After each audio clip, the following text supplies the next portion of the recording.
जय हिंद, हर हर महादेव।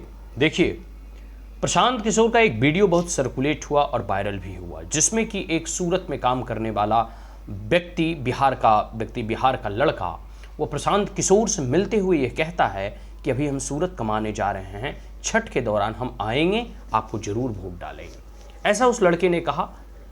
और प्रशांत किशोर ने भी ये बड़ा ही बखूबी जवाब दिया कि ठीक है, अब की बार तुम जाओ और छठ में आने के बाद जब हमारी सरकार बनेगी या फिर जब हम सत्ता में आएंगे तब आपको दोबारा सूरत जाना नहीं पड़ेगा। देखिए, बिहार की आबादी 13-14 करोड़ की आबादी है। अभी 2021 का सेंसस नहीं आया, आबादी तो और बढ़ेगी ही बढ़ेगी, फिर भी मानकर चलते हैं 13-14 करोड़ की बिहार की आबादी है। बिहार के लोग, बिहार के वासी सिर्फ सूरत ही नहीं, सूरत, अहमदाबाद, मुंबई, पुणे, चेन्नई, बेंगलोर, कोलकाता और दिल्ली, अनगिनत ऐसे राज्यों में, पंजाब, हरियाणा, अनगिनत ऐसे राज्यों में जाकर वो रोजगार की तलाश में, वो अच्छे अवसर की तलाश में, अच्छे स्वास्थ्य की तलाश में वो जाते हैं और वहाँ काम करते हैं। मतलब बिहार से सैकड़ों और हजारों लोगों का पलायन होता है, इसको कोई नकार नहीं सकता, ये बात 100% सही है। लेकिन मेरा सबसे बड़ा प्रश्न प्रशांत किशोर से है कि इतनी बड़ी आबादी, और आप जो ये बड़ी धड़ल्ले से कह देते हैं कि अब की बार सूरत से जब वापस लौटोगे तो दोबारा सूरत नहीं जाना पड़ेगा। ये बात सही है कि वैसे तमाम पलायनवादियों या वैसे तमाम लोग जो विवशता बस, अगर उन्हें बिहार में रोजगार मिलता तो शायद वो नहीं जाते। विवशता बस अपने परिवार, अपने बच्चों, अपने स्नेहजनों को छोड़कर दिल्ली, मुंबई और कोलकाता जैसे और पुणे और अहमदाबाद और सूरत जैसे शहरों में रहने को और कार्य करने को मजबूर हैं। यह उनकी व्यवस्था है, वह घर और परिवार और इस माटी को नहीं छोड़ना चाहते। लेकिन यह पेट जो ना कराए सो, मजबूरी में लोग छोड़ते हैं, पलायन करते हैं, जाते हैं दूर दराज, अपने फैमिली से रहते हैं और कार्य करते हैं, काम करते हैं। लेकिन इस बात को आप स्वीकारिए कि प्रशांत किशोर ये जो हवाई बातें कर रहे हैं, इनके पास एजेंडा क्या है? आखिर ऐसा क्या बदल जाएगा तुरंत इनको अगर मुख्यमंत्री बना दिया जाए या तुरंत या सीएम बन जाएं, तो ऐसा क्या बिहार में ये तुरंत ला देंगे? सत्ता में आने के बावजूद ये बिहार में क्या परिवर्तन कर देंगे जो आज सूरत में कमा रहा है वो कल नहीं जाएगा? इसका जवाब प्रशांत किशोर को देना चाहिए। इनके पास विकल्प क्या है कि इन 13 करोड़ जो परिवार है ये, या फिर ये यहाँ की जो जनसंख्या है, इनका लोगों का रोजी रोजगार की क्या व्यवस्था करेंगे?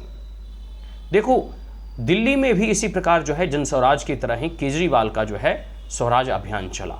अन्ना आंदोलन के तहत केजरीवाल निकले। लेकिन केजरीवाल ने इन विगत 10 साल वो सत्ता में रहे, 9.5 साल वो सत्ता में रहे, उन्होंने दिल्ली को क्या दिया? क्या वो दिल्ली को लंदन बना दिए? क्या दिल्ली का जो प्रदूषण है उसको कम कर दिए? क्या दिल्ली की बेरोजगारी को कम कर दिए? क्या दिल्ली में मुफ्त स्वास्थ्य उपलब्ध करा दिए? क्या दिल्ली में शिक्षा व्यवस्था को बहुत अच्छा सुधार दिया? क्या दिल्ली का कायाकल्प हुआ? क्या दिल्ली का इंफ्रास्ट्रक्चर डेवलपमेंट हुआ? क्या दिल्ली में पानी पड़ने के बाद जाम नहीं लगता? जो समस्याएं केजरीवाल से पूर्व थी वही समस्याएं केजरीवाल के बाद भी है, इसको कोई नहीं नकार सकता। अब धीरे धीरे देखिए, आप देखिएगा तो पॉल्यूशन का स्तर, झुग्गी झोपड़ी और स्लम के जो ये कह सकते इशूज था और इलीगल इंचार्जमेंट का, इसको हटाया जा रहा है। फिर आप देखिए दिल्ली का सौंदर्यीकरण, जहाँ जमाव का समस्या था उसका निराकरण, स्कूल और इंफ्रास्ट्रक्चर में डेवलपमेंट, ये अब बीजेपी की गवर्नमेंट वहाँ आई है तो इन सब सारे कार्यों को कर रही है।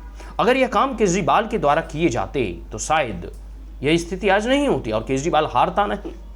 मतलब वह केजरीवाल जो भ्रष्टाचार के अगेंस्ट में आया, खुद ही उसका शिक्षा मंत्री शराब घोटाले में बंद हो गया। सिटिंग मुख्यमंत्री को भ्रष्टाचार के कारण उन्हें जेल जाना पड़ा, उनके कई मंत्री जेल में गए।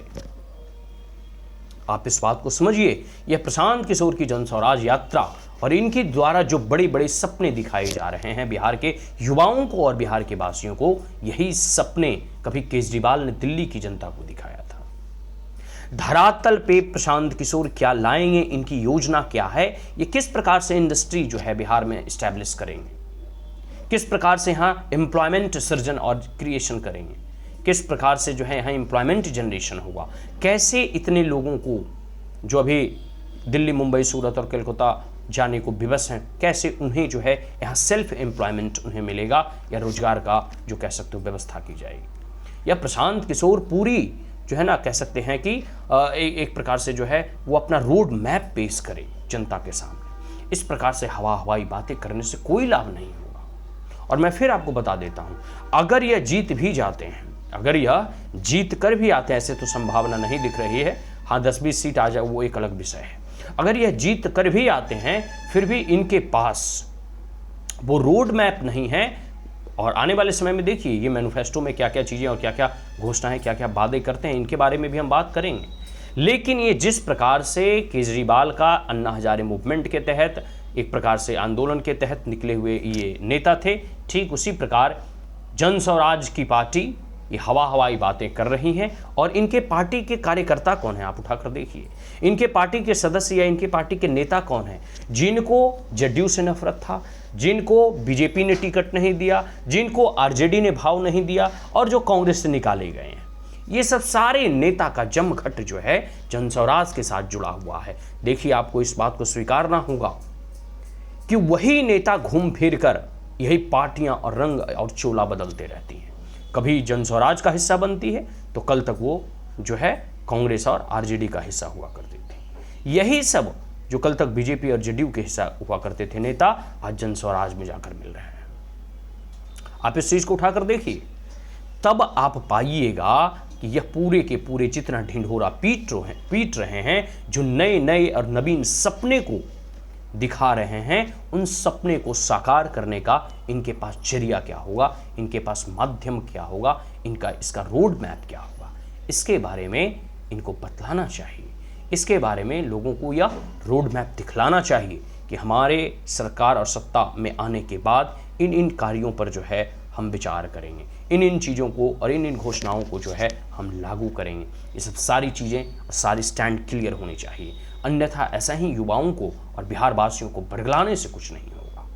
देखिए जब कोई नई चीज़ आती है ना, जैसे वही एक नई दुल्हन सबको प्यारी लगती है, ठीक उसी प्रकार नई पार्टी, नए मोटिव, नए एजेंडा, नए प्रचार अभियान, नई पदयात्रा, ये सब सारी चीज़ें जनता को जो आप कह सकते हैं ना कि नयापन लग रहा है। किसी का कलर जो है ग्रीन है, इसने येलो कलर धारण किया है, बस यही अंतर है और कुछ अंतर नहीं है।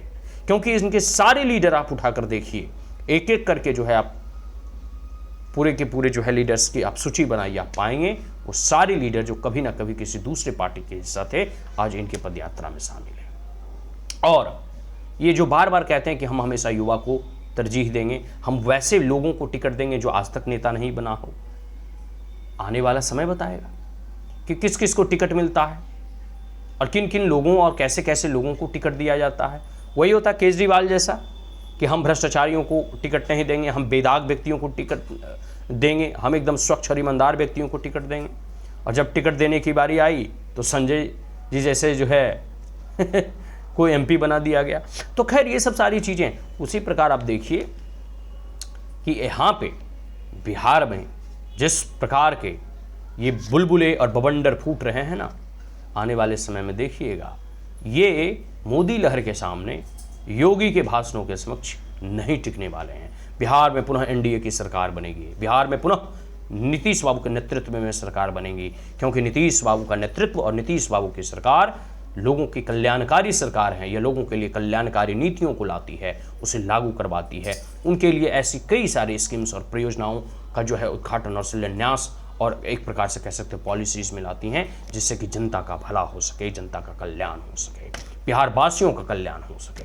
आज के लिए इतना ही। जय हिंद, हर हर महादेव।